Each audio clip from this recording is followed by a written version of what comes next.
Welcome to This Week in East Brunswick. This week includes an Affirmative Action Awards celebration at East Brunswick High School, a review of the Town Council meeting held Monday night, WCTC's Jack Shreve, Sheriff Spicuzzo, and former East Brunswick Councilman Irving Sporn with information about this year's Operation Heartbeat. And Joan Crane, president of the South River East Brunswick Rotary, with news of a night of Irish music, dance, and humor at the high school. These stories and more this week, including coverage of the demolition of the Vonberg Kane house in the Old Bridge Historic District part of town. But first, let's look at programming next week on Channel 8. Tighten Up Monday morning at 10 o'clock with Lenore Kulik on Look Great, Feel Great. At 10:30, it's Stories from the Library for preschoolers. Tuesday night, State Senator Jackson Agra focuses on health care in New Jersey with New Jersey Department of Health Commissioner Dr. Bruce Siegel and President and CEO of Robert Wood Johnson University Hospital, Harvey Holtzberg. That's on Around the District at 7 o'clock. Also Tuesday night, it's You and Your Money at 7:30 and Exercise the Right Choice at 8 o'clock. Foreign language, English as a second language, and bilingual education are profiled Wednesday night at 7:30 on Spotlight on Education. And on 18 at 8 o'clock, we go on location to Playhouse 22 to see behind the scenes of the current production, Runaways. Thursday night, This Week in East Brunswick returns at 7 and 8 o'clock. And at 7:30, Steve Sackman speaks with Dr. Linda Corman and Susan Zarefsky-Garofalo about wellness on Let's Talk Health. Check the community bulletin board for updates and announcements of local events. Carmela Maria Fuentes learned some pretty important things at school today, things that could make her life a lot happier. Thanks to teaching tools developed by the American Heart Association, Carmela learned all about her heart, about how it sounds, how it feels, even what to eat to keep it healthy. Hey, Grandma! Lessons learned in the laboratory are now lessons for your children. You want to feel my heart, Grandma? You can help prevent heart disease. We can tell you how. Hello, I'm Jack Shreve of WCTC, Operations Manager and a volunteer for the American Heart Association, the New Jersey affiliate. Each year of this time, for the past several years, Channel 8 has given us the opportunity to talk to you about Operation Heartbeat, a program sponsored by WCTC Radio in New Brunswick, in which we try to raise money for the American Heart Association to help them in their research and programs that they have that are beneficial to the public. I have as our guest today Sheriff Joseph Spicuzzo of Middlesex County and Irv Sporn, a former East Brunswick Council member and also President of the Central Middlesex Division of the American Heart Association. Let's start off by asking some questions about their involvement with Operation Heartbeat. Sheriff, welcome to the program, and tell us a little bit about some of the things that the Heart Association can do. Well, we have a lot of fun during Operation Heartbeat, Jack, and what we're doing is raising money to help on research and develop new programs and research grants to help develop procedures that'll help in heart problems. And as you know, my involvement has been the past 16 years with Operation Heartbeat and WCTC. That's how I originally got involved. And it's come down to having a lot of fun during the entire month. We have a lot of outside activities that we're involved in, basketball games, and of course the bowling and the actual celebrity waiters, and so we're raising money for the Heart Association. I forgot to mention the date of Operation Heartbeat this year. It'll begin 6 o'clock on Friday morning, the 26th of February. Had to check the calendar here. And all the way till 4 o'clock on Sunday afternoon. Now that's the on-radio event where we have mayors and other people coming in and asking for pledges. And how does that work? Well, we're going to have the mayors, like you said, some assemblymen, freeholders, senators there that night, that day, and Sunday morning. And we're going to be asking people to call in and make pledges. We're going to announce their name over there if they want it, announce in memory of or on behalf of. And you'll have an opportunity to talk to your mayor or your senator or assemblyman or freeholder and make a pledge, and we'll announce it over there. Jack Ellery and I will be doing it on Friday morning, and Steve Tapper and I and you and the rest of the crew will be doing it on Sunday. Okay, and we hope that everybody will remember the number. It's 249-2600, the number to call to make a pledge during Operation Heartbeat. And in the meantime, more than 30,000 New Jerseyans will die this year of cardiovascular disease. So we have asked the president of the Central Middlesex Division to join us again this year. Irv, nice to have you with us. Thank you, and Jack. I wonder if you tell us why it's so important that people get involved as either volunteers or as helpers for not only Operation Heartbeat, but the American Heart Association. Well, thanks for the opportunity. This year, it must be said, and it's got to be said because it's true this year, heart disease is the #1 killer in the United States, and the American Heart Association is doing all it can to educate the public and to sponsor research which will try to, in every way, alert the American public to live right, eat right, in order to prevent heart disease, and at the same time to sponsor research which will try to overcome the problems medically that are encountered by people with heart disease. And we all know how important it is that this research be funded properly, that the educational process for teaching the American public to live right, to eat right, to exercise, all this is an ongoing effort and must be sponsored by the American public, by donations from the public, and by cooperation with the people who are running Operation Heartbeat this month in Middlesex County. Very important. We need the funding so that we can help the people in this area live better and longer, and that's important. It should be pointed out that the money collected in Middlesex County stays in Middlesex County. It should also be pointed out that there are a number of research grants and a number of programs that are conducted in the county that help to find out ways to save lives. Joe, any final comments? Just that I know you, Jack, and Irv, and most of us who are involved, I don't think any of us out there that doesn't know somebody that has had a heart problem and has benefited by the research that we've been able to help with over the past several years. So I think it's an important topic, I think it's an important issue, and I think it's something out there that everybody can be proud of. Jack, Yes. may I make one more comment? I am urging all the people that will watch this particular telecast to spend a good deal of their time tuned to WCTC during the time of Operation Heartbeat on Sunday, Friday the 26th, Saturday the 27th, and Sunday the 28th of February, because that's when you, the viewing public, will get a chance to participate in and assist with Operation Heartbeat, and I think that's the main effort that you can put out to assist us at this time. Get involved, be a volunteer, call in a pledge, anything that can help. We hope you'll join us on Operation Heartbeat 1993. I'm Jack Shreve, and thank you for joining us.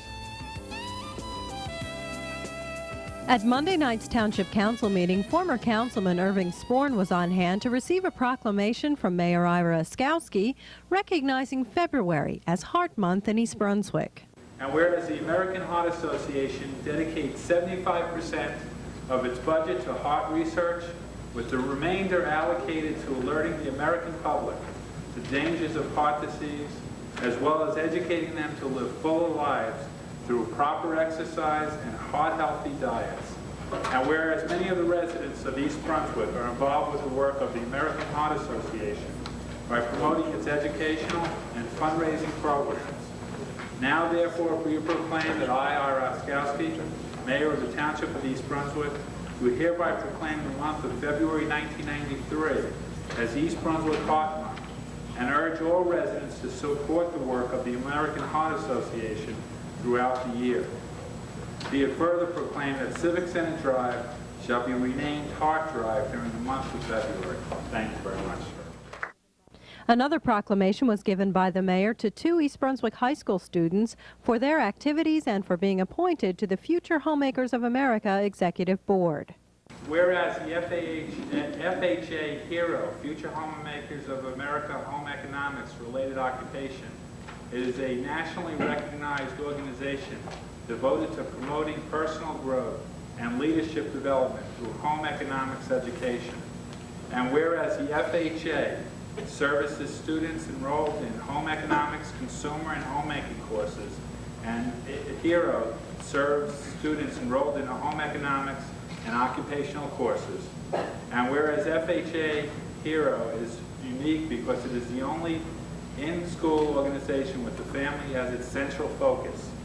And whereas Jocelyn So and Kwei Chi Tran have been a member of FHA HERO since their freshman year of high school, serving in many capacities, most notably as state officer, executive council member since 1991, and in 1993 as national vice president. And also Kwei Chi Tran, who has been state officer, executive council member since 1991.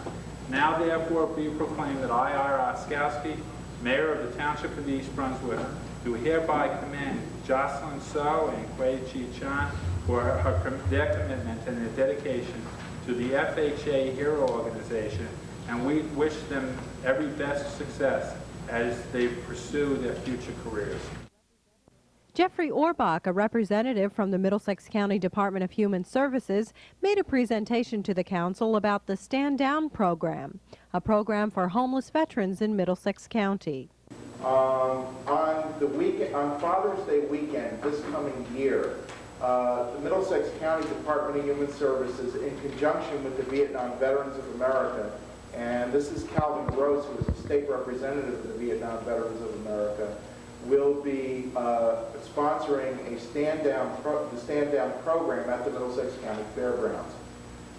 Basically, what it's going to involve is it's going to be a comprehensive program that's going to take people who have no hope, who have no home, and give them that hand, not the hand it out, but a hand up.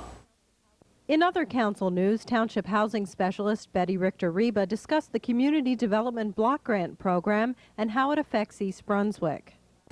East Brunswick has for the last several years gotten a grant of approximately $70,000, and we anticipate that this year's grant will be the same.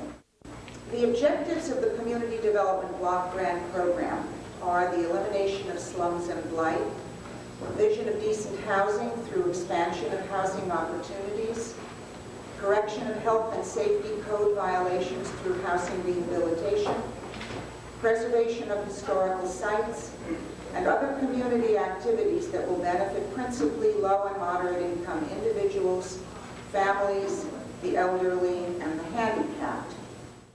Reba made the presentation as a required public hearing for the program. Members of the public made suggestions on how to use the grant monies.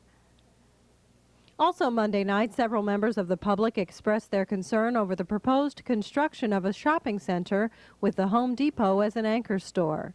The Home Depot is a retail chain of building supplies and is scheduled to be built on a piece of Milltown property between Riders Lane, Milltown Road, and the New Jersey Turnpike.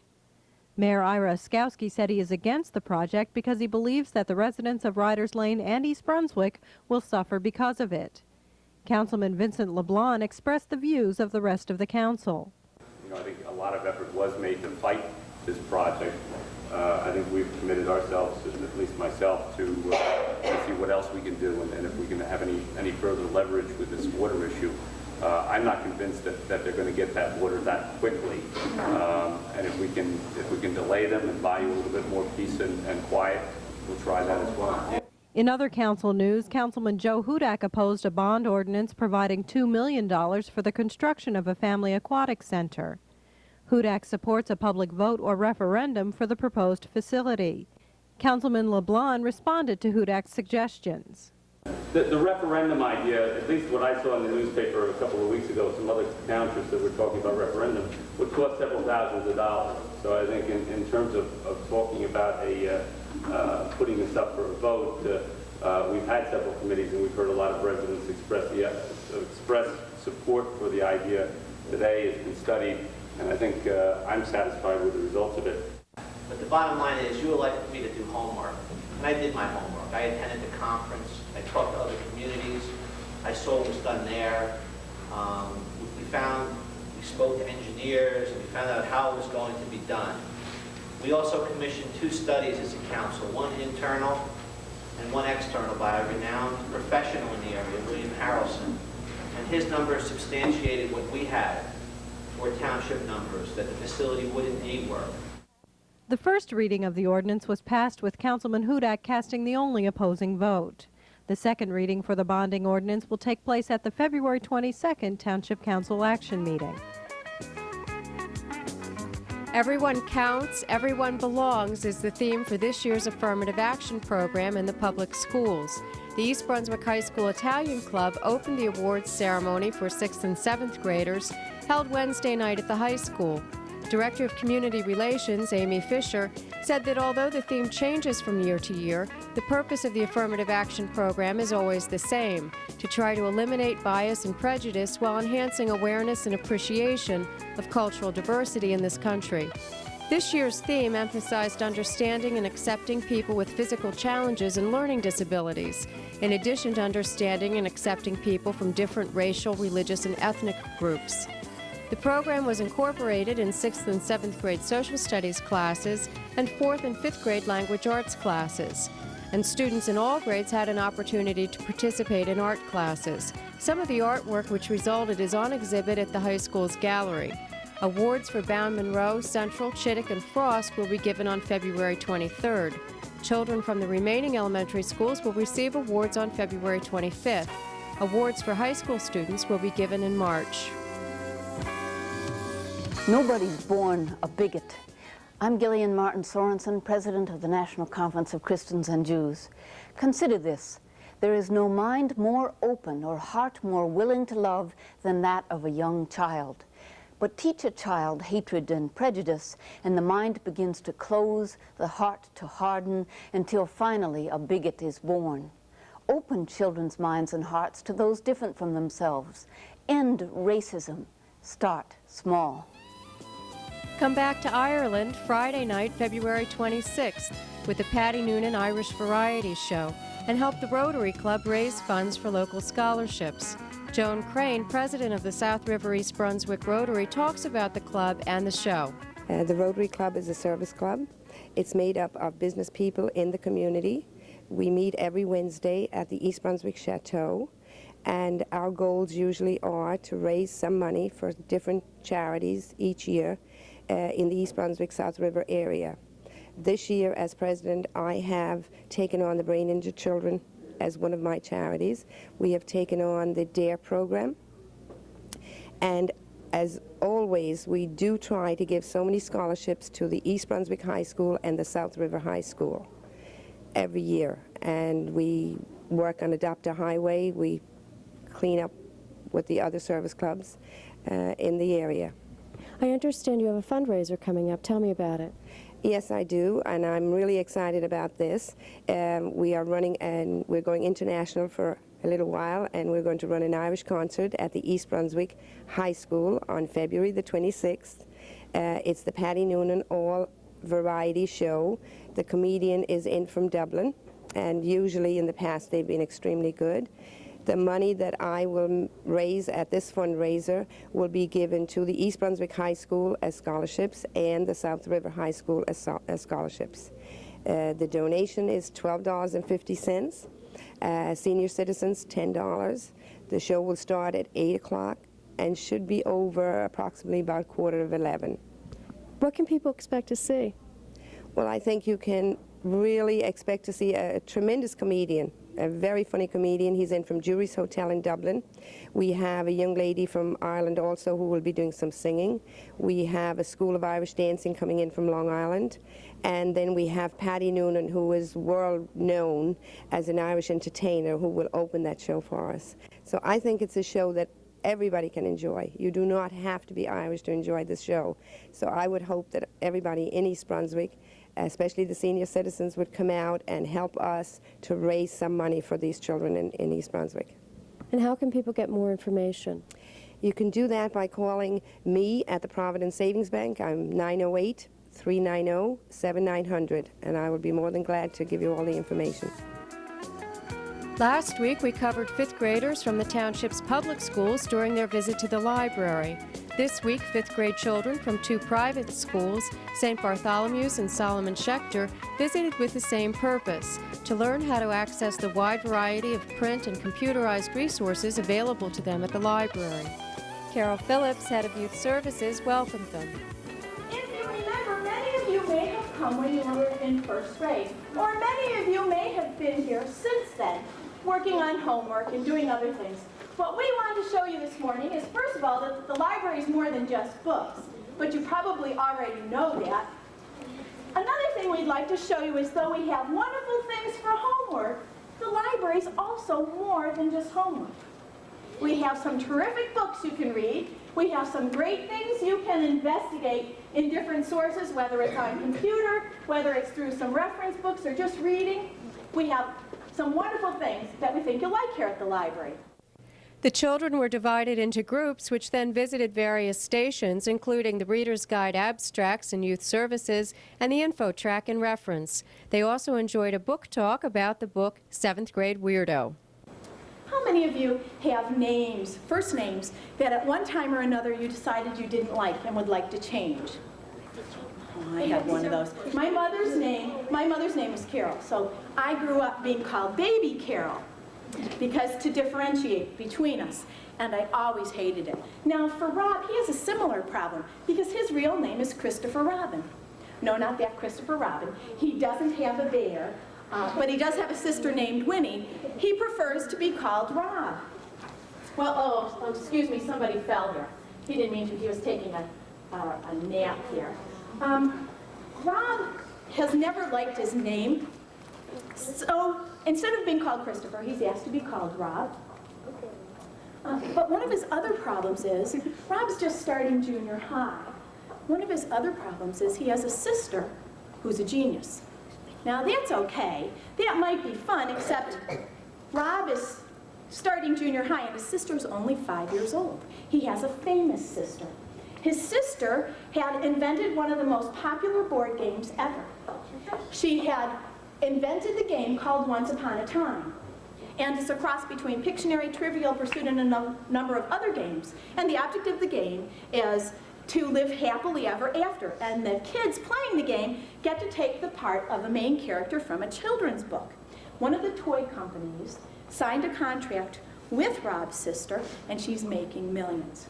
I mean, actually, Rob thinks the headlines about her are a little corny. They've said, toy company toasts talented tot, whiz kid wows them, mini genius makes millions. Well, she hasn't made millions yet, but that's what they project is going to happen. His best friend Logan says to Rob, oh, you're just consumed with raging jealousy. If those headlines were about you, you'd like it. And Rob says, no, I'm not jealous. His friend Logan says, who are you kidding? Who do you think you're talking to? Who's the person who ate caterpillars with you in preschool? Who's the person that belly flopped off the high dive with you in 3rd grade? And who's the person last year when you broke your nose, ripped his precious Nuke the Whales t-shirt for you to bleed on?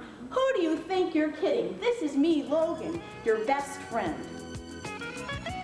In the Old Bridge Historic District of East Brunswick this week, the Vonberg Kane house was demolished after sitting vacant for 3 years. The house, located at 174 Main Street, was built around 1870 and gutted by fire 3 years ago and was left in a state of disrepair. The township acquired the property and determined with state approval that it could not be saved. A crew from the Mercer Demolition Company used a track hoe to tear the house down. Materials from the structure had to be separated into recyclable and non-recyclable piles in accordance with state code. That's all for this week. Thanks for watching.